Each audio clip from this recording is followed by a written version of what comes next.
Brent White joins us live from Tucson tonight. Professor White, appreciate it. Let me get this straight. Are you telling people who can pay that not only maybe they shouldn't, but they shouldn't feel badly about it? Well, I want to be clear. I don't advise anyone to walk away from their mortgage. Whether or not to walk away is a personal decision. It involves many complex, localized factors, and before anyone made that decision, they should talk to an attorney and perhaps a financial advisor. But I do suggest that if someone did make the decision that it was in their family's best interest for them to walk away from their mortgage, it would not be immoral for them to do so. The simple fact is that a mortgage contract is a legal document. It's not a sacred promise. And in fact, in Arizona, homeowners pay on average $800 more in closing costs per $100,000 they borrow for the right to walk away without recourse. I get all that, Professor White, but we are in a society of rules and people feel obligations. They make commitments. They sign contracts. I mean, the president talks about teachable moments. Can you tell me where the teachable moment is in all this? Well, yeah, we do have rules. We have contracts to provide remedies in the event of default. And the remedy in the event of default is that the bank can have the property. And the bank wrote that rule. That was their rule, and there's no moral problem with the homeowner exercising an option that's contained in the contract. Isn't this a little, though, like you've got a theater on fire, and you're going to trample your fellow citizens to try to get to the exit first and get out of the burning building?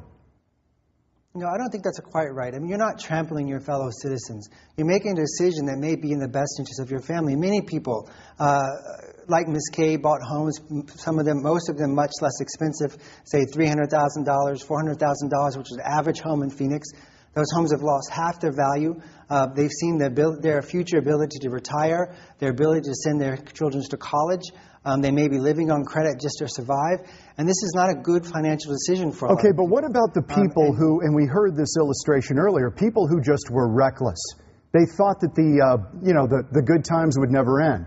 They bought 2 or 3 houses trying to make a quick buck. They bought cars, they bought boats with second mortgages. Do you give them the same advice as maybe you would give Mrs. K? Well, again, to be clear, I don't give any advice. I got that. I got that. Dimensions of defaulting. The most reckless actors in the housing crisis, the banks and financial institutions, were bailed out by the federal government.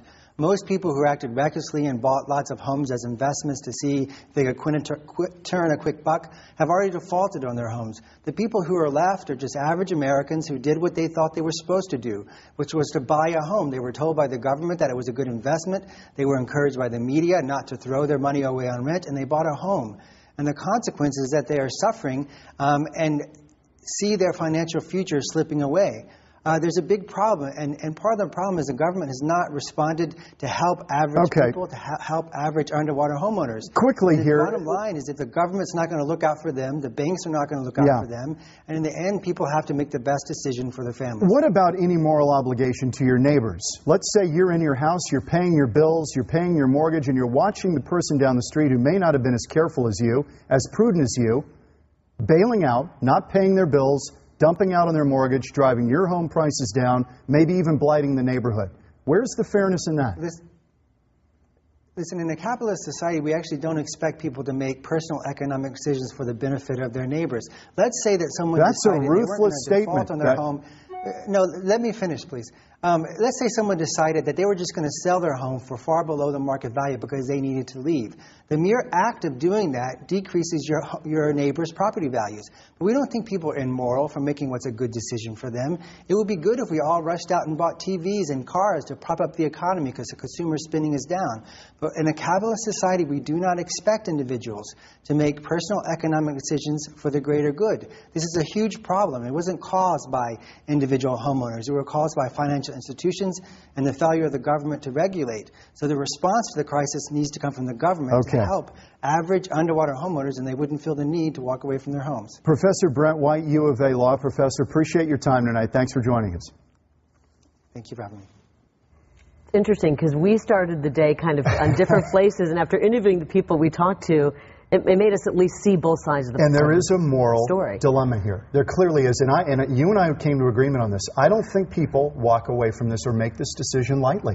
I think it weighs on them for most people. Now, there may be some knuckleheads out there who got in over their heads. Right. But a lot of people, I think, don't take this lightly. And they feel like they're blowing up their financial situation by doing it. So, but, you know, we've both seen it on our streets. I'm sure everybody out there has seen it. Absolutely right. So there's no easy solution, unfortunately. Sometimes not.